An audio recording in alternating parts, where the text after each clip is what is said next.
سلام بچه ها، اینم پارت دوم TNT ترکوندن.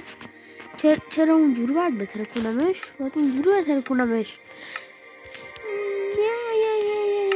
بیا سترک بترک. چیه؟ چرا انقدر دود میکنی؟ بریم بعدی. بریم یکی، این یکی بترک. 13 تا TNTیه. اون تو دوه. چرا هنگیدم؟ خب بریم سراغ 12 میلیون TNT. نه 12 تا دونه است. بترک دیگه، بترک. 20 ثانیه طول میکشه این بترکه. بجاش میام اینو میذارم اینجا. اینو میخوام بترک کنم. اینو من خیلی کنجکاوم واسه ترکوندنش. اینو بچه من میترسم این بوم اتمه. بچه ها چه سمی بوم همین بود. خداحافظ بچه.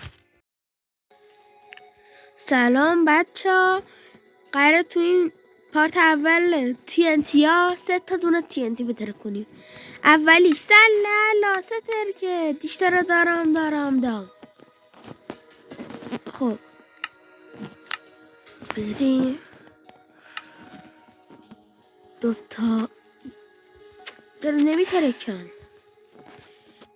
چیزی شد. او وای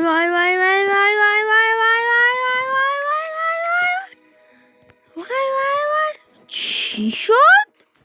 یا علی چقدر خوشگلی. خب بریم سراغ این یکی. اینم آخرین TNT این پالتمون. جوگولیه اسمش. این TNT مون جوگولی مگولیه.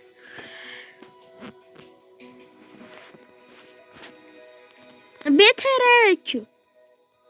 2 سال طول. چی شد؟ خدا حافظ. راستی اینم نرفتم براتون. این یکی حالا بخورد کلن. خدا حافظ.